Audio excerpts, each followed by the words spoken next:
Aku Sabi. Selamat datang di Sabiru. Sabiru adalah media belajar untuk orang tua hebat dan si kecil yang spesial. Berbagi informasi seputar dunia anak berkebutuhan khusus. Menurut WHO, 7-10% dari total populasi anak di seluruh dunia adalah anak berkebutuhan khusus.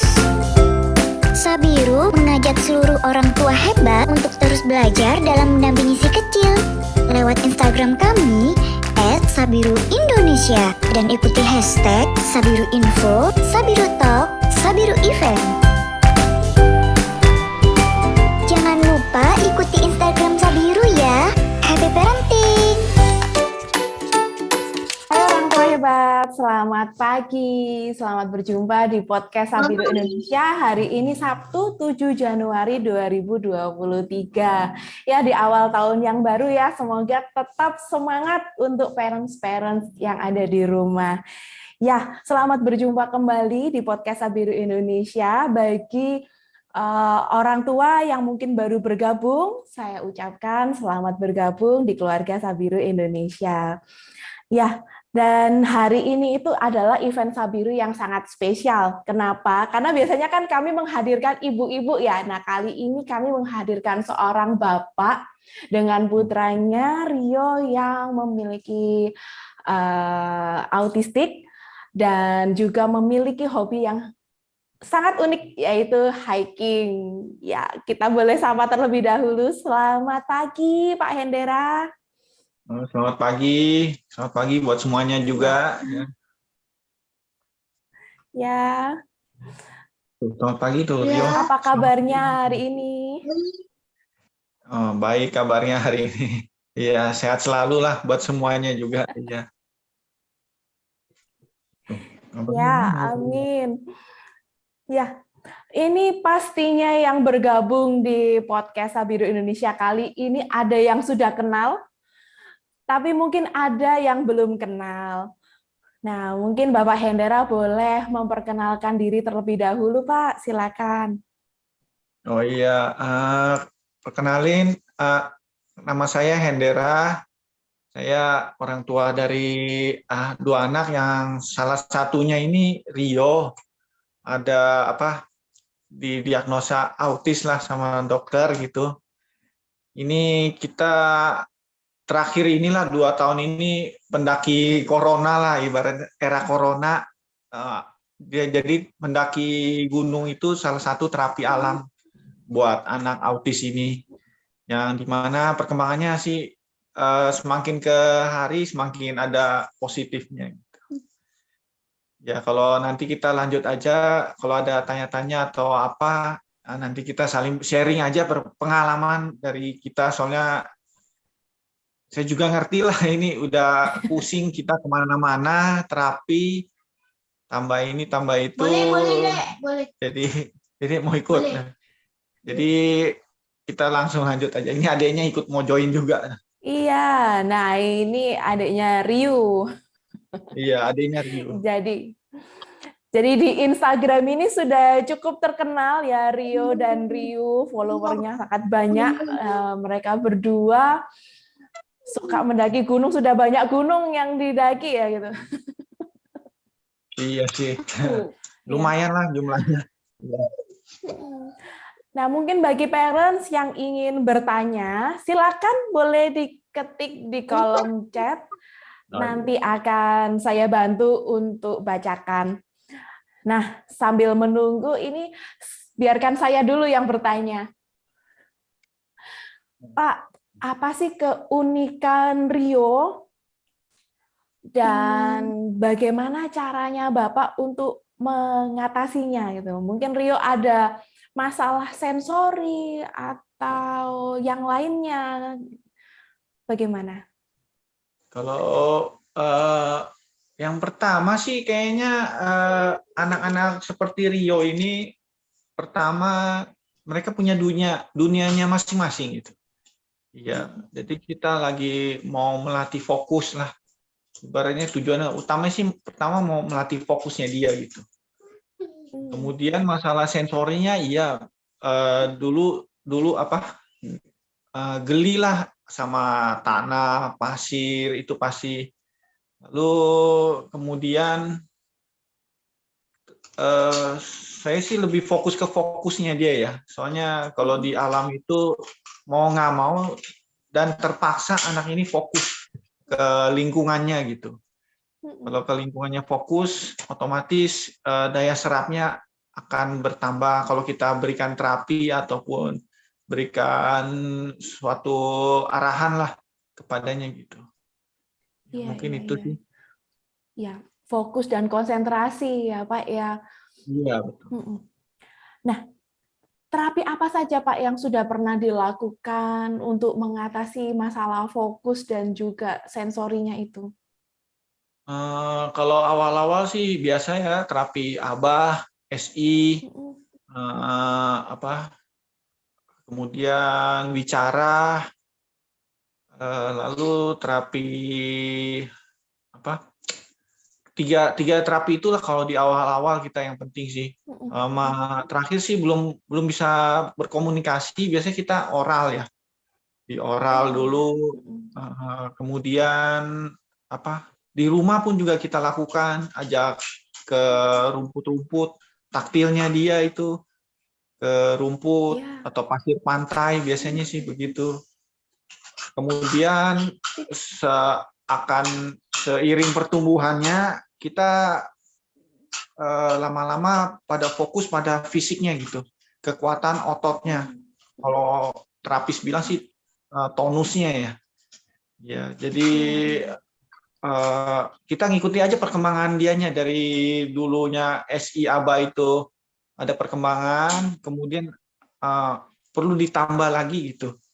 Terapi yang lebih lanjut disesuaikan dengan umurnya. Berarti masih terapi ya Pak ya sampai sekarang? Kalau sampai sekarang sih masih terapi ya. Terapinya terakhir ini masih sosial terapi gitu. Soalnya kalau SI dan ABA-nya katanya sih sebenarnya sudah cukup. Jadi sekarang perlu sosial skill-nya gitu. Ada yang mau ikut. Boleh. Sejak usia berapa Pak Bapak mengetahui Rio ini mengalami autistik? Kalau dulu sih kita dari awal sih sebenarnya dari bayi lah ya, agak sadar sedikit ya. Soalnya main ciluk bak itu dia nggak mau. Saya juga baru sadar pada saat dia sederhana itu kontak mata lah kita. Seharusnya waktu itu saya sudah sadar gitu. Tapi kayaknya terlambat. Setelah 3 tahun itu saya titip sekolah ibaratnya. Saya titip sekolah, Rio di PAUD lah ibaratnya kalau kita ngomong sekarang PAUD, titip selama 1 tahun, 2 tahun. Dari situ nggak ada perkembangan dia dengan dunianya sendiri. Jadi kemudian baru kita ke dokter anak, lalu ke terapis, baru cari-cari tahu mengenai masalah ini. Soalnya namanya anak pertama kita juga nggak ngerti ya, orang tua baru ya, taunya kan anak terlambat bicara, ya biasalah kita ngikutin orang tua gitu kan, anak terlambat bicara aja bilangnya begitu. Kita nggak tahu ilmu yang lainnya. Setelah digali-gali ternyata baru tahulah sekarang gitu. Ya, tapi pengalaman Bapak ini bila diceritakan, sharing dengan para orang tua yang ada di sini, supaya juga bisa menjadi pelajaran yang berharga juga buat kita semua, Pak. Iya, saya sih setuju sih. Kalau lihat orang tua baru, saya cuman mengingat kembali dulu waktu awal-awal juga kita nggak ngerti apa-apa gitu. Masih blank lah, namanya kan ini karena sekarang udah banyak sosial media membagi ilmu termasuk Sabiru kan. Jadi kita lebih aware lah sekarang kayaknya. Ternyata di sekeliling kita itu banyak. Cuman dengan tingkatan level autisnya seperti apa gitu. Iya, benar, setuju sekali, Pak. Nah, Pak, bagaimana dengan pengaturan pola makan? Nah, ini pasti banyak orang tua yang ingin tahu, apakah Rio juga melakukan diet tertentu atau tidak, atau bagaimana? Ini masalah diet saya percaya ya, soalnya anak saya pun juga ada diet juga. Kalau buat yang pemula itu saran saya cuma 3 utama dulu, diet kasein, gula sama saya lupa satu waktu itu soalnya udah lama. Gluten. Ya gluten ya. Itu Iya. impact-nya itu benar-benar itu 3 itu utama dulu. Kalau yang lain-lain nanti kita menyusul. Soalnya sekarang seiring perkembangan Rio, jadi kita dietnya itu mulai dieliminasi. Ternyata, tapi saya mau kembalikan lagi, tiap anak itu kan alerginya berbeda-beda. Sebagai contoh yang sederhana, kalau makan roti itu yang ada raginya itu, gluten itu, besoknya itu lebih aktif daripada biasanya itu. Percaya nggak percaya, saya sih percaya gitu. Karena saya sudah praktekin ke anak saya, memang saya menghindari gitu. Makin hari kita kasih pengertian, bukan kita tidak mau kasih makan roti pada Rio gitu, cuman setelah itu nanti belajarnya dia berantakan gitu, fokusnya jadi nggak fokus lagi gitu. Itu sih masalah diet itu. Kemudian buah-buahan, kalau 3 diet yang tadi, buah-buahan, terutama waktu itu saya mendaki gunung, saya kasih semangka itu waktu itu. Semangka itu ternyata alergi buat Rio gitu. Saya nggak tahu alergi buat yang lain nggak. Tapi semangka, melon, apalagi kita kalau ke hotel ya, pasti itu dessertnya semangka dan melon itu pasti ada. Cuman itu udah kita hindari.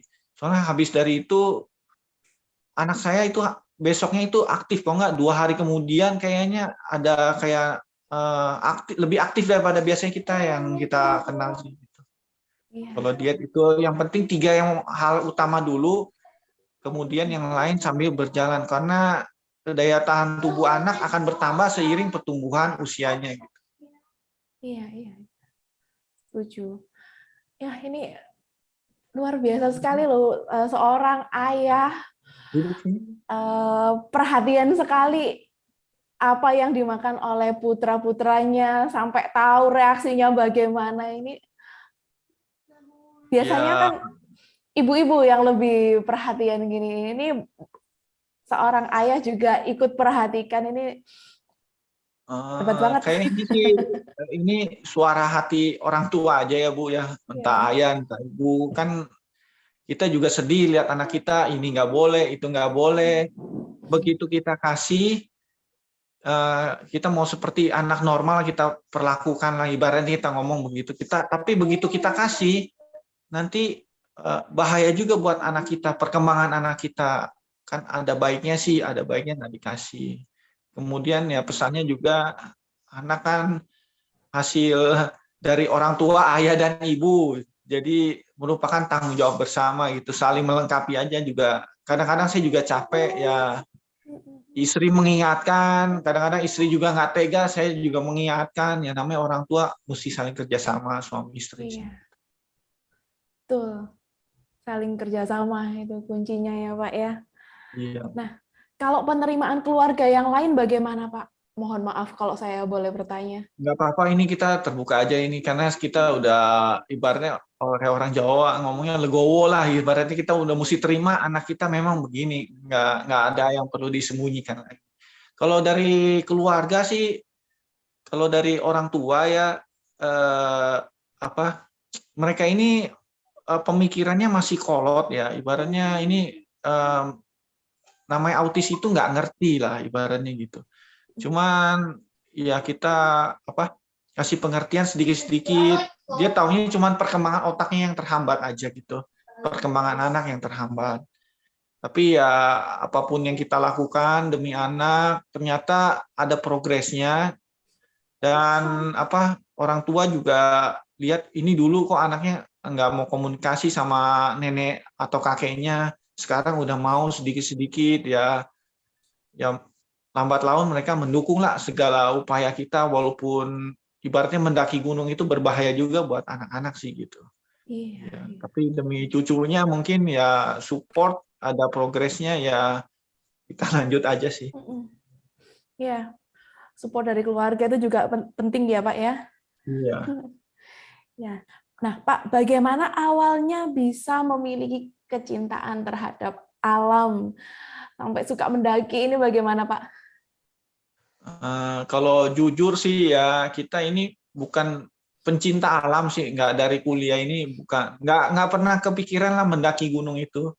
Tapi ceritanya ini kita orang tua yang tadi saya bilang kita nggak ngerti apa-apa, kita mencoba segala macam cara terapi buat anak gitu.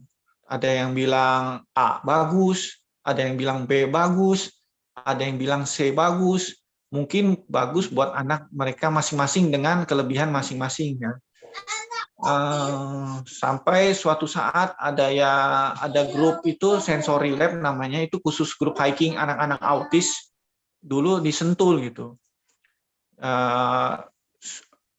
Karena era corona ini Sentulnya tutup dan kegiatan aktivitas yang bersama-sama dibubarkan. Jadi kita jalan masing-masing hiking gitu. Setelah waktu dulu hiking yang ke 5 kali atau 6 kali itu mamanya itu progresnya itu tersentak gitu, ibaratnya ada klik lah. Soalnya tiba-tiba anak saya ini cari mamanya. Kalau dulu kan mamanya ini mau ke pasar, mau pergi kemana, dia juga nggak peduli, dia main aja sendiri. Tapi waktu hiking yang ke-6 atau ke-7, saya lupa lah, antara segitu, setelah hiking beberapa lama, dia baru cari, dia tanya, mamanya mana, mama mana, gitu. Semenjak itu kita percayalah hiking ini memberikan dampak positif, jadi berkelanjutan, sampai tadi sampai corona, bubar, saya jalan sendiri. Kemudian ternyata itu mendaki gunung itu lebih panjang durasinya daripada hiking. Jadi anak ini semakin fokus pada jalannya gitu. Walaupun ya orang tuanya ya siap-siap aja, capek juga sih gitu. Ya, mungkin sesingkat perjalanannya begitu. Jadi pada intinya Bapak memulai untuk hiking ini karena untuk menyupport terapi Rio ya Pak ya? Iya, kalau waktu ini sebagai terapi tambahan sih ibaratnya. Soalnya dulu SI, ABA, Wicara, semua les juga masih jalan. Cuman Sabtu Minggu itu kita tetap lanjut lagi. Jadi anak ini lebih sibuk daripada kita orang tuanya gitu. Jadi full dari Senin sampai Minggu, bukan Senin sampai Jumat, Senin sampai Minggu. Ini anak ini terapi full gitu.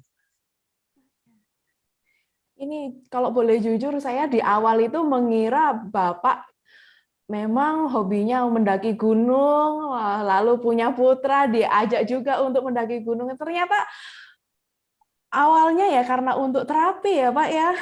Iya, iya ini juga Nah, mau menambahkan informasi ini ya ibaratnya kita ngomong demi anak lah, jadi kitanya kuat gitu.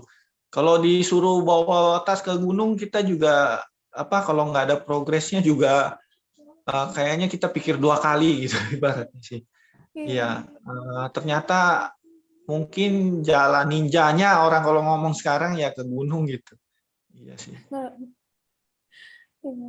karena seperti saya sendiri, saya ngertinya pencinta alam gitu ya, Pak, karena waktu di sekolah diwajibkan ikut pramuka itu, Pak. Nggak sampai kepikiran harus hiking, naik gunung gitu. Nah, sebelum kita bahas lebih jauh tentang hiking, Bapak mungkin bisa kasih motivasi buat saya dan juga untuk orang tua yang lain ada di rumah. Bagaimana supaya memiliki kecintaan terhadap hiking ini, Pak? Kalau masalah kecintaan sih, saya juga bingung ya. Kalau pertama sih yang udah pasti sih demi anak ya. Anak kita autis, kita mesti terima. Kalau perkembangannya positif, ini juga sebenarnya sih buat bapak dan ibu juga healing gitu. Kalau di rumah aja dengan masalah di rumah, tetap berkutat di rumah. Ya kalau Sabtu Minggu pergi hiking memang capek ya. Tapi manfaat badan sehat, anak dapat input ya, kita ngomong sih kalau anak autis dapat input, kitanya ada refreshing sekali-sekali walaupun capek ya, tapi pergi jalan-jalan juga pasti capek. Ya setidaknya berbeda suasana lah daripada kita biasa kan Senin sampai Jumat atau Sabtu di kantor, di kota, sekali-sekali kita ke alam, hirup udara lebih bersih lah ibaratnya begitu. Mudah-mudahan sih jadi ketagihan sih gitu. Ya, walaupun nanti capek, repot bawa-bawa barang atau apa gitu, ya tetap enjoy aja lah perjalanan kita gitu. Yang penting demi anak dulu ya Pak ya, yang pertama ya Pak, yang Iya sih. motivasinya itu. Soalnya kita dulu ya kalau ke mall ya sama saja sih hasilnya. Kalau biasanya habis dari hiking langsung ke mall sih biasanya. Refreshing juga tambahan gitu. Setelah anak dapat input sih dulu sih waktu hiking di Sentul gitu. Korea duduk ini Ya, mau ya, lihat. ya. Nah, ngomong tentang hiking ini, awal memperkenalkan kegiatan hiking pada anak, Pak, ini bagaimana? Ini ada pertanyaan juga dari Ibu Devi. Tips untuk pemula yang baru pertama kali hiking, dan kira-kira sebaiknya ambil jarak hiking itu yang berapa kilometer, Pak? Ini putranya usianya 4 tahun. Apa yang harus dipersiapkan? Gitu ya. Ini dulu saya sih ikut komunitas ya. Buat yang penanya ya, ibunya ya. Dulu saya ikut komunitas. Karena ikut komunitas itu ada pilihan mau jarak pendek, mau jarak panjang gitu. Kalau jarak pendek, kira-kira kita hiking itu dari jam 7 pagi, jam 10 udah selesai dengan waktu santai gitu ya. Itu dengan ada yang kasih petunjuk jarak, ada yang bimbing kita gitu. Ibaratnya mereka pembimbing lah ibaratnya. Waktu itu dulu ikut komunitas. Tapi kalau sekarang itu komunitasnya saya kurang tahu, tapi ada komunitas yang di Bandung juga, mereka suka mendaki Ciwidey. Saya lupa namanya apa, saya nggak pergi soalnya jauh ya. Saya biasanya ke Bogor, itu juga banyak guide-guide Sentul. Paling kalau memang capek itu hiking 1-2 jam juga sudah cukup sih gitu. Soalnya kalau baru benar-benar pertama, mereka ada paket-paketnya sendiri sekarang kalau nggak salah guide di Sentul ya. Itu paling dekat Jakarta. Kalau persiapannya biasa aja sih. Ibaratnya kita jalan-jalan di alam aja, senang-senang, jangan pikirannya di alam itu paling ya kena lumpur sedikit atau bermain air di sungai, jalan-jalan ke curug itu juga termasuk hiking gitu. Kalau ibunya suka ke Sentul kan banyak curug yang pendek atau yang dekat jaraknya ya boleh pergi gitu. Jadi ibaratnya ini kita rekreasi. Kalau kita main di curug, biarin aja anak-anak main air basah-basah, itu juga termasuk terapi buat mereka sih. Jadi bagi orang tua yang mungkin masih belum yakin, waduh jaraknya berapa panjang ya ini ya, sebaiknya harus dilalui. Nah, untuk awal lebih amannya ikut di klub saja mungkin ya Pak ya? Kalau nggak ada klub, soalnya saya juga nggak tahu ada klub atau nggak ada klub lagi sekarang. Kalau kita pergi ke curug aja deh, perjalanan ke curug, jalan kaki dulu 10 menit, jalan kaki dulu setengah jam, itu ibarat trekking ke curug lah ibaratnya gitu. Itu udah cukup. Kalau nanti memang lebih ini terlalu mudah buat anak saya ibaratnya ngomongnya begitu ya, kita bisa tambah durasinya gitu, atau kita sewa guide lokal buat keliling-keliling bukit, ada juga itu paket-paketnya masalah. Medannya dipilih yang paling ringan dahulu ya Pak ya. Betul. Kemudian nanti ada tanjakan, itu banyak kok di Sentul itu, apalagi kita ke Puncak, Panisan atau apa, banyak kok yang ditawarkan di sana. Iya. Ini ada Bu Nina, Pak, tanya, bagaimana reaksi anak ketemu medan hiking yang tidak biasa, naik turun bebatuan? Ini mungkin kondisi alam yang berbeda dengan kondisi di rumah gitu, Pak. Itu reaksi awal anak bagaimana? Ya, itu udah pasti teriak-teriak, geli, marah-marah. Ya. Nah, itu karena sensori mereka bermasalah. Kemudian mereka itu nggak nyaman dengan basah lah. Kalau hujan-hujan itu lembab, basah sedikit. Sampai sekarang sih anak saya basah sedikit juga masih, tapi udah mulai terbiasa nggak teriak-teriak seperti dulu. Itu memang yang kita cari di alam itu. Ya, main hujan-hujanan juga di trekking pakai jas hujan. Di kota mana kita kasih. Kalau di lagi hiking mau nggak mau kita pakai. Nah itu yang kita cari sebenarnya. Yang kita cari itu yang ibaratnya kotor, biar mereka fokus dengan jalan mereka, main di air, main di sungai gitu. Dan kita bandingin dengan anak di desa itu kok sehat-sehat semua walaupun nggak pakai baju loncat di sungai gitu. Mau kita begitu anak kita juga sih. Jadi kalau yang namanya kotor apa itu anaknya pasti akan teriak-teriak, akan tantrum sedikit. Dan kita sebagai orang tua kan sudah memprediksi. Jadi baiknya kita agak tenang bawaannya, biarin mereka eksplor juga, repot-repot sedikit, yang penting anak kita sensorinya terpenuhi, inputnya terpenuhi, kemudian ya nanti kita sambil jalan lanjut lagi ke tingkat yang lebih lanjut. Gitu. Kalau perlu anak-anak yang main lumpur juga itu juga lebih bagus lagi buat mereka gitu.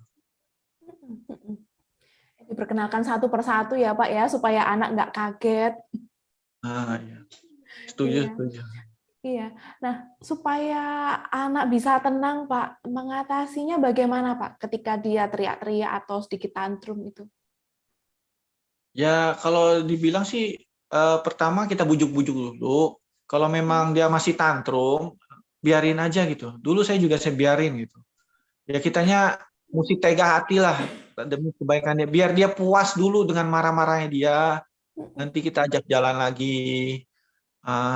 Kalau memang udah jangan sampai dia trauma. Karena ini kita acara happy-happy buat dia gitu. Ya biarin dia marah, nanti kita kasih motivasi. Ibaratnya dia suka biskuit apa, ya udah nanti kita jalan ke sana, kita makan dulu atau istirahat dulu.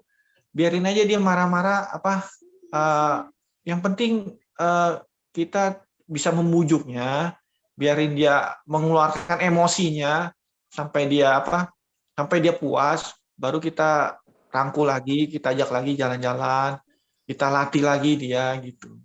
Jadi jangan khawatir, tantrum itu biasa, marah-marah itu biasa. Yang penting kita orang tuanya tenang, ingat demi kebaikan anak. Kalau di rumah tantrum, di kota tantrum, kan nggak terbiasa, kitanya sendiri pun malu dengan saudara-saudara kita kan, kok nggak bisa mengatur anak, ibaratnya begitu. Jadi kita mesti latih emosinya dia lah, waktu tantrum juga gitu. Itu juga bagian dari pelajaran sih. Yang pertama kita latih emosi kita terlebih dahulu ya, Pak ya. Jangan sampai kita ikut-ikutan tantrum. Oh iya, mungkin tambahannya juga, mungkin kita kan sebagai ayah atau bapak kadang-kadang capek juga nyetir atau apa, tolong ibunya gantian gitu. Ibunya pegang dulu. Kita terus kalau ibunya udah nggak sabar, gantian bapaknya yang pegang gitu. Saling melengkapi lah ibaratnya. Saya sih seringnya begitu kalau di gunung. Saya capek bawa beban, saya minta tolong istri saya, udah tolong handle anak dulu, saya agak capek. Nah, nanti kalau kita udah fisiknya udah kembali, gantian saya handle anak gitu. Iya, kerjasama ya Pak ya, itu penting ya. Iya. Nah, Pak, misalkan jalannya itu setapak dan kadang ada jurang. Nah, supaya anak bisa fokus untuk berjalan itu bagaimana, Pak? Kalau itu pertama sih memang sih biasa ya. Nah, mungkin kalau buat saya sih biasa ya, ada jurang. Cuman kita lebih hati-hati aja. Itu kita mesti gandeng itu. Kalau enggak kita pakai tongkat buat kasih pembatas. Kalau yang situasinya berbahaya, memang kita mesti ada di sebelah dia. Itu mau nggak mau harus, itu bukan mau nggak mau, itu harus. Kalau ada jurang, ada batu atau apa turunan tajam yang lebih tinggi daripada kaki dia, itu kita mesti ada di sana. Karena kita yang tahu kondisi ini berbahaya buat anak. Kalau masih landai-landai dikit, baiknya kita lepas. Biar anak itu pegang rumput, pegang batu, pegang lumpur, itu kita biarin. Tapi kalau yang tadi situasi berbahaya, sebelahnya jurang, atau kita rasa ini tanjakan berbahaya atau turunan berbahaya, kita harus ada. Itulah orang tua harus hadir di situ. Jadi kita mesti selalu standby. Iya. Karena kadang kan anak-anak lari-lari tanpa tahu bahwa itu tuh berbahaya gitu. Jadi kita kan sebagai orang tua juga ketar-ketir ya, Pak ya. Betul ya. Jadi baiknya sih pertama mungkin waktu awal-awal kita gandeng dia terus. Tapi lambat laun kitanya pun ada pengalaman, wah ini tidak terlalu bahaya buat anak kita, baiknya kita lepasin tangannya, biarin dia jalan sendiri. Lebih bagus tadi saya bilang dia pegang rumput, pegang batu, karena mereka harus fokusnya ada. Kalau enggak mereka akan jatuh atau apa, itu yang kita cari juga, fokusnya mereka. Bagaimana cara mereka berusaha kalau keadaannya begini, itu yang kita cari juga, biar mereka juga bisa berpikir buat menambah pengalaman mereka. Kalau yang bahaya saya ingetin lagi, memang kita harus ada hadir di sana. Nah, Pak, dari kegiatan hiking yang dilakukan ini, sejauh ini apa yang sudah Rio pelajari? Nggak boleh gitu, nggak boleh gitu. Kalau foto kenapa boleh kayak gitu? Ayo coba Rio juga ikut jawab. Apa yang sudah Rio pelajari ini dari kegiatan hiking? Tuh, apa? Rio belajar apa? Main lumpur. Main lumpur tuh. Foto-foto. Ya. Rio suka? Suka. Yang Rio nggak suka apa? Yang sampai bikin Rio jadi teriak-teriak. Gitu. Basah dulu. Dulu. Sekarang? Suka. Oh, sudah suka?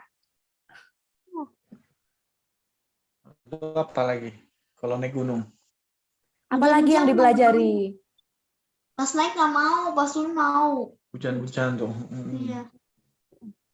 Berapa banyak gunung yang sudah Rio daki? 41. Kalau tahun 2022-nya 6. Tahun 2021-nya 19. Yang tahun 2022-nya 41. 41 tambah 19 60. Tambah 6 lagi 66 gunung, yang 66 kali mendaki gunung. 66 kali. Ya. Paling sering ke gunung apa? Gede. Gunung Gede. Nah, coba Rio ingat nggak nama-nama gunung yang sudah pernah Rio daki? Banyak. Gunung apa aja? Banyak. Gunung apa aja tuh? Gunung banyak. Dia ini kebetulan anak saya memorinya tinggi. Jadi gunung pertama, gunung kita kapan mulai mendaki Rio? Gunung Vertika Huipan. Tanggal berapa? 3 sampai 4 Oktober sampai Profi Awates 30 sampai 31 Desember. Oh gitu. Dan seminggu di gunung. Oh. Jadi kalau ini makin intens lah naik gunungnya gitu. Jadi dia juga sih gitu. Tuh. Saya satu aja belum. Makanya dia tuh. Kenapa? Ya. Diajak aja ya, lain kali ya. Karena saya lihat di Instagram Rio juga, wah banyak gunung yang sudah dinaikin dan dia sebutkan nama gunungnya satu persatu. Gitu. Jadi dari kegiatan tersebut banyak ilmu pengetahuan yang juga mereka pelajari ya Pak ya. Iya sih, saya juga nambah jalan-jalan lah ibaratnya. Jadi jalan-jalan juga. Ya, Baru tahu yang Indonesia utama itu bisa refreshing. benar-benar luas itu. Ya, Mm-mm. Ya, Pak. Nah, ini kan saat hiking itu dilakukan sekeluarga bersama juga dengan adiknya Ryu. Nah, bagaimana kedekatan Rio dan Ryu ini, Pak? nah mungkin buat orang tua yang anaknya 2 ya, kayaknya yang apalagi anak cowok ya, itu pusing itu kayaknya. Karena apa? Kompetisinya tinggi. Jadi suka berantem di jalan, mau mendahului, duluan, ya karena walaupun begitu mereka sih ya tetap sayang lah namanya kakak gitu. Rio, Dede Rio dikasih orang boleh nggak? Tetap nggak boleh dikasih orang, walaupun berantem di gunung juga gitu, iya. Tetap sayang sih, walaupun ya kita orang tua pusing lah, namanya laki-laki kan, anak laki-laki sukanya berantem, terus di gunung juga sama gitu. Iya. Ya, tapi dengan adanya saudaranya, Rio juga bisa belajar untuk interaksi sosial, Pak, berhubungan dengan teman, dengan saudara. Iya sih betul itu, tapi waktu awal-awal itu dia benar-benar nggak mau main sama saudaranya, masih dunia dia sendiri. Terakhir-terakhir ini baru setahun inilah dia baru mulai mau main. Cuman ya masih belum sempurna lah, ibaratnya bermainnya masih sendiri-sendiri gitu, masih egois. Tapi ya setidaknya ada perkembangan lah, dia mau main sama adiknya gitu. Dulu sama sekali nggak mau main. Makanya adiknya itu minta apa? Ya kalau bisa ada saudara lain lagi satu ya. Jadi kita pusing juga. Tapi bertahap progresnya yang jauh lebih baik ya, Pak ya, untuk Rio. Nah, mohon maaf kalau Iya, untuk Rio sendiri adalah apakah progres lah mengetahui sedikit lah. Ya, mohon maaf kalau untuk Rio sendiri apakah mengetahui bagaimana kondisi kakaknya, kenapa terkadang suka menyendiri begitu, Pak? Kalau Ryu itu ngerti itu kakaknya spesial, soalnya di sekolah juga ada anak-anak spesial yang lain juga. Kemudian apa? Ya, kalau kita ngomong ya tadi kalau lagi salah makan itu kakaknya perilakunya tidak seperti biasa, dia juga ngerti itu si Ryu, tapi ya dia juga kadang-kadang nanya kenapa abang saya di terapi, saya nggak terapi. Juga muncul pertanyaan ke adiknya begitu. Cuman ya pelan-pelan lah kita beritahu, juga kasih pengertian lah kepada adiknya gitu. Kalau kokonya memang berbeda dari biasanya gitu. Itu aja sih, pelan-pelan, mudah-mudahan sih ngerti sih lama-lama. Nah, saat ini kalau boleh tahu Rio bersekolah di sekolah apa, Pak? Apakah reguler atau inklusi atau bagaimana? Rio sih sekolahnya sekolah inklusi ya. Dia kayak homeschooling juga ya. Cuman perlu guru pendamping satu sih. Ya. Tapi terakhir-terakhir ini karena progresnya bagus, pendampingnya agak bukan dikurangi sih, maksudnya nggak pakai pendamping lagi, tapi guru utama itu lebih perhatian kepada Rio gitu. Dan teman-temannya sih support ya, walaupun kayak pergaulannya masih kurang ya, soalnya karena kan tutur katanya atau susunan kata pertanyaannya dia itu masih agak baku ya, terlalu kaku gitu pada teman-temannya. Ya kita maklumin aja, yang penting temannya itu menerima dia sih. Sekarang sih kelas 5 SD dia. Iya. Jadi selama sekolah apakah sempat terjadi gesekan atau mungkin sempat mengalami bullying begitu, Pak? Kalau sampai sekarang sih SD ini sih belum, karena kayaknya apa mungkin dijauhkan aja lah, ibaratnya temannya paling 1-2 orang juga yang menerima, kalau yang lain sih masih belum menerima ya. Bukan menerima, maksudnya kadang-kadang anak Rio ini kalau diajak ngomong kurang nyambung, biasa ngomong sebentar lalu dia pergi atau gimana. Ya itu sih kita maklumin lah. Yang penting dari guru dan teman-temannya, kalau masalah bullying sih belum. Banyak kan sih temennya laporan ke saya, si Rio begini-begini di sekolah, si Rio habis begini-begini di sekolah. Mereka bantu mengingatkan kita lagi, jadi itu yang akan menjadi PR kita di rumah gitu, untuk memperbaikinya lagi, kasih pengertian lagi, ini yang nggak boleh, ini yang boleh gitu. Itu sih selama ini kayaknya sekolahnya support sih. Ya. Iya, iya. Ya, bersyukur sekali sekolahnya ikut support ya, Pak ya. Lalu kalau untuk pelajaran di sekolahnya sendiri, bagaimana, Pak? Mungkin ada pelajaran yang Rio sukai? Kalau pelajaran sih sementara sampai saat ini sih baik sih, matematika, bahasa Inggris. Kayaknya ya anak-anak seperti Rio ini yang autis ini, yang pelajaran mereka yang sulit itu bahasa Indonesia. Soalnya kayak kalau merangkai kalimat itu kayak susah sekali gitu. Kalau yang sudah pasti baku, kayak matematika itu udah pasti ini, kayaknya nggak ada masalah ya. Kemudian masalah bahasa lah kayaknya. Cara merangkai kata itu kayak lebih susah itu buat mereka ya. Saya juga susah sih. Kalau bahasa Inggris, kalau masih grammar bisa. Tapi kalau suruh merangkai kalimat bahasa Inggrisnya juga itu agak susah itu. Soalnya mereka kadang-kadang bisa baca tapi nggak ngerti artinya. Ya, itu sih jadi kendala di situ yang jadi ini. Kemudian kalau matematika yang angka-angka bisa, tapi kalau diberikan studi kasus itu mereka butuh alat peraga, soalnya mereka nggak bisa membayanginnya gitu. Soal cerita, itu Pak ya. Betul, soal cerita itu. Iya. Mungkin dia agak kesulitan memahami konsep dari cerita yang dibuat.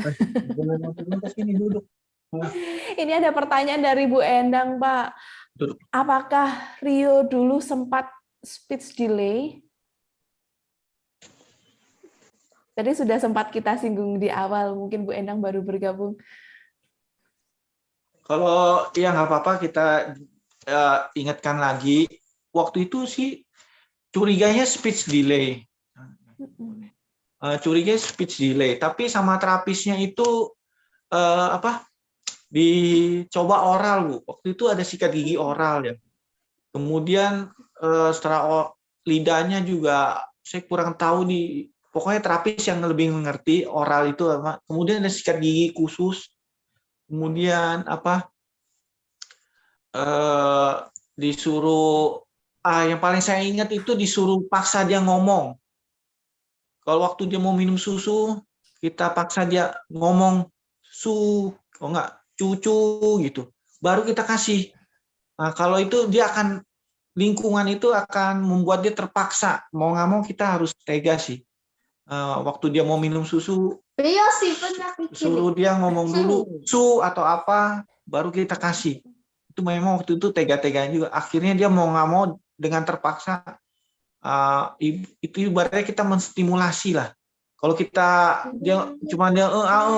kita kasih susu, besok-besok dia dalam ingatannya dia nggak mau minum susu, dia nggak mau ngomong, langsung aja cuma ngomong pasti dikasih gitu.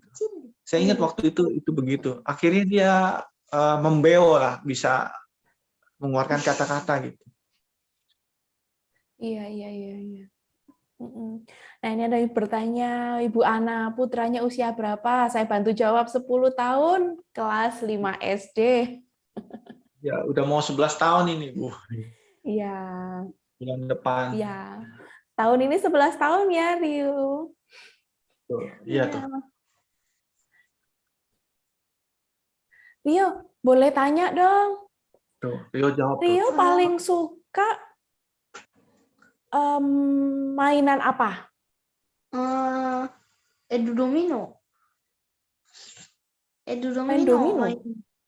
Iya, dia ada sekarang lagi suka main bersama. Ini progres juga sih, main kartu domino yang anak-anak itu, mencocokkan gambar binatang ya. Jadi kayak domino dewasa tapi yang binatang. Ya. Kalau Kalau ingat saya domino yang ada bulat-bulat itu. Betul. Tapi ini gantinya binatang buat seri anak-anak. Ya, sekalian mengenalkan binatang ya Pak ya. Kalau binatang sih ada, ini lebih ke apa? Dari diri dia sendiri mau bermain bersama, itu yang kita lagi gali sih. Jadi cari permainan apa yang dia inisiatif mau bermain bersama kita gitu. Rio biasanya main sama siapa? Tuh ditanya tuh. Apa? Fokus. Sama Ditanya papa? fokus. Iya. Sukanya main sama papa? Suka Sama main papa atau kartu sama siapa? adik? Teman-teman. Oh, sama teman-teman. Siapa nama Semua. temannya Rio? Pernah main. Tuh, fokus. Pernah main. Kalau kenal main ya. Oh, Jadi iya. terakhir ini sebelum liburan sekolah, gurunya, teman-temannya, jadi semua diajak main sama dia gitu. Kebetulan aja ini progres terbarunya itu sih.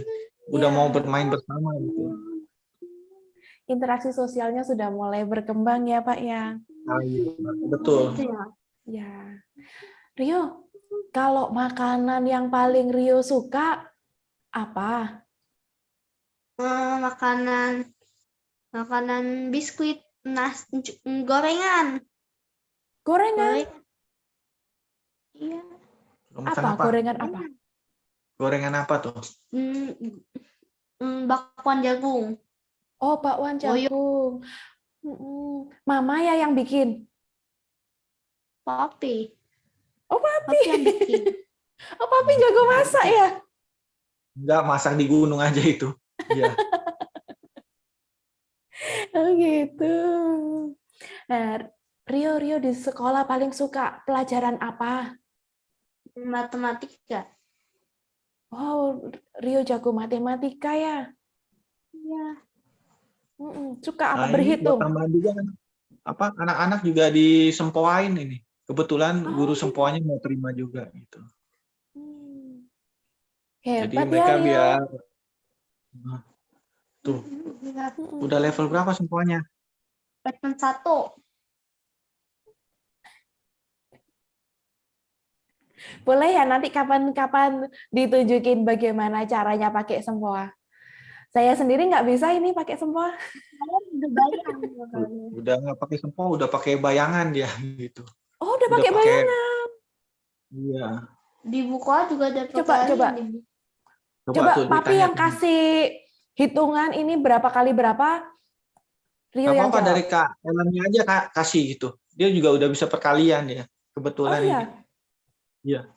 Coba perkalian 2 digit nggak apa-apa. Ya. 2 digit atau 3 Iya. digit? Tanpa sempoa. Tanpa sempoa. Coba 15 kali 25? Nggak tahu.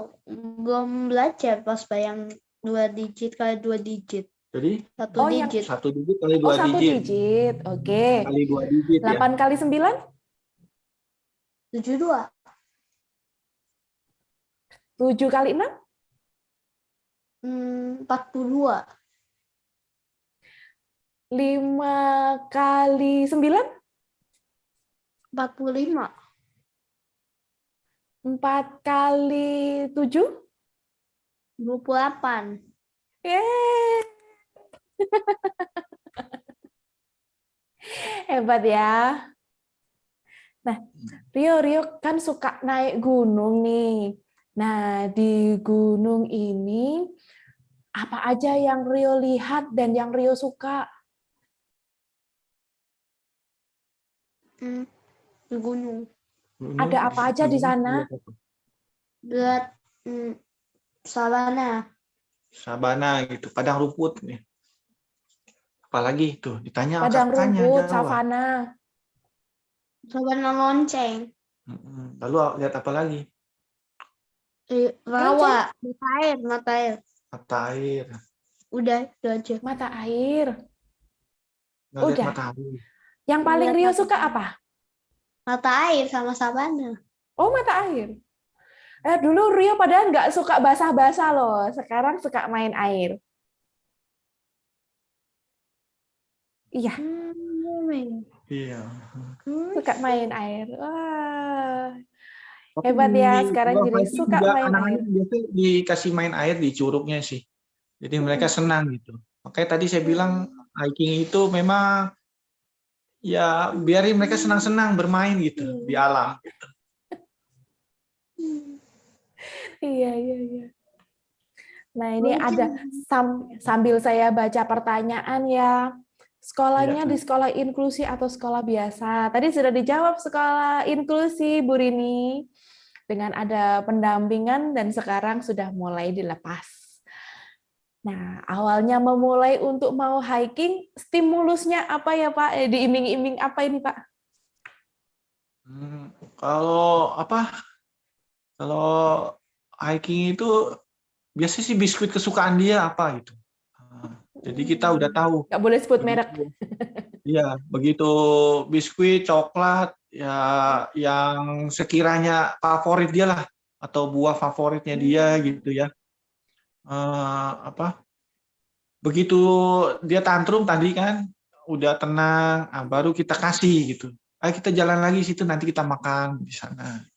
Nah, jadi begitu dia tenang dulu, jangan pas lagi tantrum kasih. Begitu dia tenang dulu, nanti kita bujuk lagi. Kita sampai sana, sampai di puncak yang itu atau di bukit yang itu, baru kita makan istirahat santai. Kalau bisa sih dikasih air-air, apa maksudnya ada sungai, jadi dia orang senang bermain. Biasanya anak-anak suka air kan. Iya. Nah, pertanyaan lanjutan Ibu Rini ini tadi, apakah hiking juga sekaligus camping Pak di sana? Tergantung ibunya ya. Kalau apa anaknya udah terbiasa tidur di tenda, biasanya saya saran sih Sabtu Minggu, kalau bapaknya udah libur kerja ya atau apa, Sabtu kita pergi, biasa main-main dulu di tempat camping, kita camping, besoknya pagi kita baru jalan-jalan ke Curug gitu, itu hiking. Tapi kalau waktunya nggak ada, biasa hari Minggu aja kita hiking. Jadi pulang pergi, langsung balik kan Senin harus kerja. Atau kadang-kadang ada yang mau ke gereja atau ibadah, mereka hikingnya Sabtu, Minggunya mereka ibadah. Tergantung pilihan masing-masing sih. Kalau waktu bebas, saya saranin ya kalau bisa family time di alam, Sabtu Minggu, Minggu sore ke mall, baru pulang selesai gitu. Biasanya sih. Iya, pintar-pintar kita mengatur waktu ya Pak ya. Iya. Ada jurusnya Dan nanti yang kalau terpenting ini sepertinya faktor M-nya harus dihilangkan, yaitu males, males gerak. ya kalau malas gerak juga iya. Kalau saya juga kalau tadi masalah cemilan atau makanan favorit nggak ada. Kalau dia orang suka main gadget tuh Bu, kalau dia orang suka main gadget kita kasih pada saat di orang sudah mencapai apa kita kasih reward. Mereka akan termotivasi juga itu. Jadi gadget itu kalau pengasihannya atau dikasihnya waktunya tepat itu akan jadi motivasi mereka juga. Tapi dengan dibatasin setelah selesai hiking 1 jam atau 2 jam kasih gadget, itu kita fair sebagai reward mereka gitu. Tapi setelah itu ya kita handle lagi family time lagi. Soalnya di gunung saya juga kasih gadget ke mereka begitu sampai tempat camp boleh main. Karena kitanya juga sibuk kan. Kemudian setelah kita udah nggak sibuk kita ambil lagi gadgetnya kita main lagi sama mereka. Itu sih. Jadi udah diatur ya Pak ya, Iya. kapan waktunya. untuk hiking, kapan waktunya untuk bermain gadget di sana, kapan waktunya dia dapat reward. Eskapator. Ini ada pertanyaan dari Bapak Christian. Rio paling senang naik gunung apa? Gede. Gunung apa tuh? Gunung Gede. Kalau naik Gunung Gede paling senang naik lewat jalur mana? Putri. Jalur Putri namanya, Gunung Putri. Jalur Putri. Iya. Oke, ya terjawab ya Bapak Christian. Sepertinya Bapak Christian ingin mengajak putra-putrinya juga untuk naik ke Gunung Gede, bisa lewat jalur Putri. Walaupun saya nggak tahu jalur Putri di mana. Itu jalur Putri itu Cipanas ke atas lagi gitu. Oke. Ya. Ini ada pertanyaan lagi. Ibu Yohana baru bergabung ya. Selamat bergabung. Saya bantu jawab. Ananda sudah usia berapa ya? Usia 10 tahun menuju 11 tahun. Selain dibawa ke terapi alam, apakah ada terapi lain yang dilakukan oleh terapis? Nah, tadi Pak Hendera sudah jawab ada 3 terapi. Mungkin boleh diulang Pak, 3 terapinya apa tadi? Terapinya sih kalau tergantung usia ya. Kalau awalnya sih SI, ABA sama wicara. Kalau semakin kita lihat perkembangannya, kalau semakin bertambah usia, nanti terapisnya akan tahu ini kebutuhannya bisa dieliminasi kalau sudah perkembangannya baik. Sekarang makanya terapi sosial ini lagi dicari, Bu. Ya. Iya. Biasanya kalau hiking itu apakah juga bertemu dengan rombongan-rombongan lain, Pak? Iya, pasti ada rombongan lain, nggak kita sendiri. Itu makanya pendaki-pendaki Indonesia ini agak welcome sama Rio juga ya. Kan namanya anak autis ini kebetulan dia mau bertanya, ini komunikasi mereka jawab juga itu pertanyaan-pertanyaan yang receh-receh pun mereka jawab gitu. Beberapa pendaki sih ada yang welcome gitu, ngerti juga. Jadi mereka bantu jaga anak juga ibaratnya sih. Iya. Selain itu juga Rio di sana jadi belajar sosialisasi dengan orang lain juga ya Pak ya? Iya, jadi orangnya nggak tertentu aja saya ngomong begitu, nggak sama gurunya aja orang asing, tapi tetap dalam pengawasan kita gitu. Soalnya kita kan nggak kenal mereka secara dekat, jadi tetap kita awasi aja dan kita perbaiki juga komunikasinya dia gimana cara ngomongnya atau cara pengucapan. Soalnya dulu pernah contohnya begitu selesai ngobrol-ngobrol dia langsung pergi. Nah itu kan kita ada etika pamit kalau ketemu orang kan atau gimana, itu yang dia juga membuat kita belajar gitu. Jadi ternyata perlu ada etikanya gitu. Iya, iya. Ya, sambil belajar juga ya Pak di sana ya. Iya. Nah, ini ada pertanyaan dari Ibu Eli. Persiapan apa sebelum hiking Pak? Barang bawaan apa yang perlu dibawa?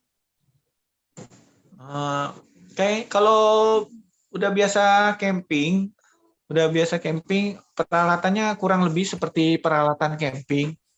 Cuman tambahannya itu yang penting air sih yang kendala di gunung itu, air minum gitu. Iya. Saya penasaran juga itu lihat di Instagramnya Bapak bawa tas besar gitu, kadang bawa 3 jadi porternya anak-anak. Itu isinya apa Pak? Kayaknya kan saya bagi tugas ya sama mamanya ya. Kalau mamanya itu tasnya itu khusus pakaian ganti pakaian, pokoknya jaket itu yang pakaian lah. Kalau saya itu bawanya terpal, tenda, alat masak, makanan, ya sleeping bag ya kalau yang penting sih. Ya dikira-kira aja buat kebutuhan 4 orang, makanannya, peralatan masak, kompor, tenda, ya Jadi kira-kira cukup nggak gitu? Ya mesti kuat-kuat juga lah kita juga ya. Iya. Eh, Kalau saya penasaran ini apakah Bapak ke sana sambil bawa garam itu, Pak? Saya ingat waktu pramuka dulu disuruh bawa garam grosok itu, Pak, karena takut ada ular yang melintas nanti di sekitar tenda. Eh, saya juga bingung ya. Kalau garam kan bawa cuma buat masak aja. Kalau buat ditabur selama ini sih ya yang itu tempatnya udah jangan bayangannya mungkin karena belum pergi karena jadi bayangannya agak menakutkan. Kalau sudah pergi sih tempatnya biasa-biasa aja sih. Kalau ular jarang ya mungkin jangan sampai ketemu lah. Kalau ulat sih biasa kecil-kecil gitu, tapi kan itu tendanya kan tertutup, ada jaringnya, jadi masih aman lah. Iya, iya. Ya kadang kan parno, Pak, seperti saya nih kadang jalan di jalan semak-semak aja kadang takut jangan-jangan nanti ada ular nyebrang di depan saya. Kalau ya inilah kita juga itu sih lumrah lah, saya juga lumrah, mamanya juga lumrah masalah ketakutan ini. Ini kan ketakutan yang kita belum tahu. Eh, Kayaknya kita jalanin aja lama-lama. Ya diberani-beranikan aja. Kalau kita yang takut udah kita di rumah aja jadinya gitu. Iya. Jadi anak kita Iya. progresnya ya di rumah aja. Menurut saya sih begitu ya. Mudah-mudahan sih kita harus berani-berani lah coba tantangan gitu. Iya, memang yang paling berat itu memulai, Pak. Iya, Iya. setuju. Nah, ini Bu Rini tanya lagi, apakah dahulunya Ayah dan Ibu Rio juga hobi hiking dan camping? Kalau hobi sih dibilang enggak. Ini pendaki dadakan era corona kalau istilahnya pendadakan era corona. Karena corona terapi pun kayaknya waktu itu juga stop itu.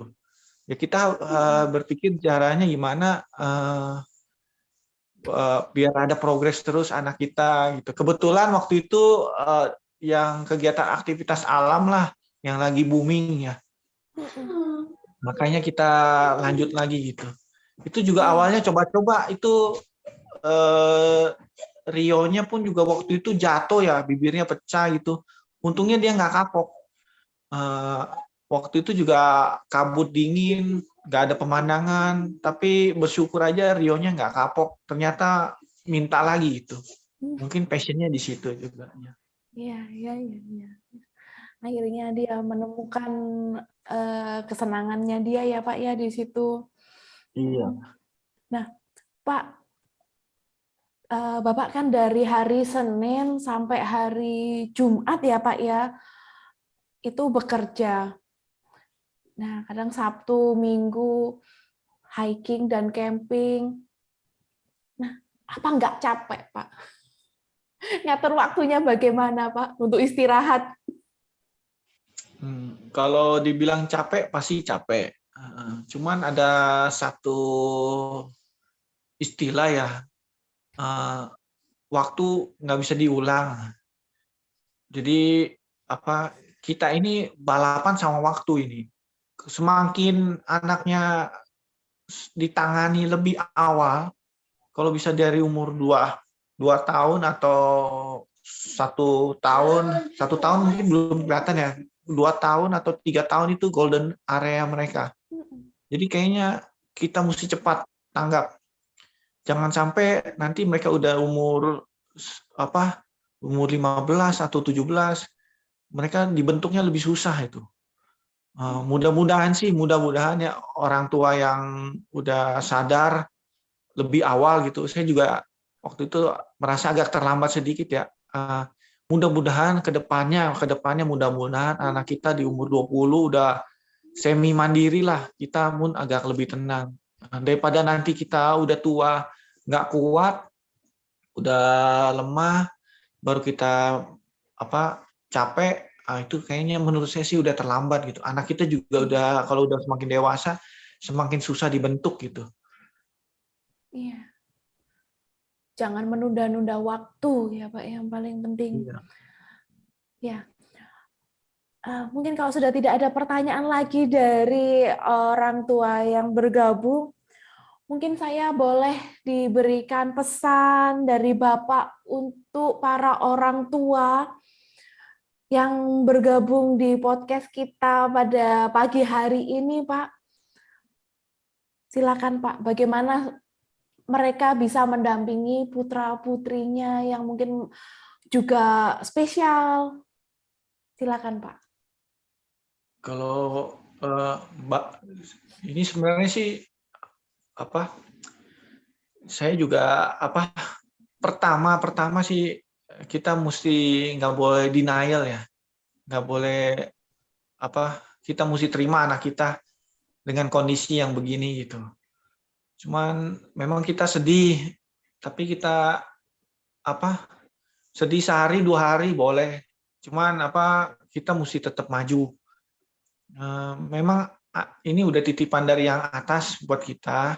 Kita berusaha semaksimal kita, ngomongnya semaksimal kita. Soalnya kalau dibilang kita kebutuhannya lebih banyak daripada anak-anak yang normal biasa. Tetap semangat itu pesannya. Kenapa ngomongnya tetap semangat? Ya udah, yang menjalani hidup itu kita gitu. Karena ya ini anak kita mesti jalan terus, pantang menyerah gitu. Ini udah titipan gitu. Itu aja sih buat orang tua yang baru sadar atau baru ngeh lah anaknya ada berkebutuhan khusus, ada autisnya, ya saya selalu sedih sih. Memang orang kalau ngomong ke saya semangat terus, saya juga ya kita berusaha yang terbaik aja buat perkembangan mereka gitu. Pak, mungkin untuk terakhir di podcast kita di siang hari ini, boleh dong dibantu sama Rio kasih pesan-pesan yang bisa Rio sampaikan untuk teman-teman dan juga para parents yang ikut podcast pada siang hari ini. Rio, ayo kasih pesan dong buat kita semua. Dan sapa para parents yang bergabung. Tetap semangat gitu. Tetap semangat ya. Tetap semangat. Tetap semangat aja ya. Singkat, padat, jelas. Tetap semangat, soalnya perjuangan kita masih panjang ini. Jangan menyerah lah. Ya, mudah-mudahan sih kita dimudahkan lah jalannya semuanya gitu. Ya, itu aja. Tetap semangat. Soalnya saya juga kata-kata sederhana tapi ya buat semuanya. Kalau ketemu orang disemangatin ya tetap semangat. Ya. Oh. Iya, boleh. Apa yang mau disampaikan? Tuh, ini adiknya Ryu gitu. Halo Ryu. Halo. Ya, baik. Untuk mengakhiri podcast kita pada siang hari ini, kita boleh on cam terlebih dahulu. Kita akan foto bersama ya. Foto dulu kok, ya. Foto sama-sama. Yuk, foto sama-sama yuk. Ini Mami mana nih nggak ikut? Maminya lagi ini di bawah lagi. Oke. Parents, boleh dibantu nyalakan kameranya ya. Kita akan foto bersama. Beri itu. Baik. Saya mulai ya dengan hitungan. 1, 2, 3. Oke, sekali lagi. 1, 2, 3. Oke, baik. Terima kasih banyak untuk Pak Hendera, Rio, dan Ryu. Dan juga Mami yang sedang ada di bawah. Dan juga untuk parents yang telah bergabung, saya ucapkan terima kasih banyak telah meluangkan waktu untuk menyimak podcast Sabiru Indonesia pada siang hari ini. Semoga sharing kita hari ini bisa bermanfaat ya, dan juga menjadi inspirasi bagi kita semua untuk semangat berangkat hiking. Oke, siapa tahu nanti di Gunung Gede kita bisa bertemu dengan Rio, dan juga Pak Hendera serta keluarga. Oke, saya Ellen mewakili Sabiru Indonesia mengucapkan terima kasih banyak untuk perhatiannya. Mohon maaf apabila ada kekurangan. Sampai jumpa di webinar ataupun podcast Sabiru Indonesia mendatang. Sampai jumpa.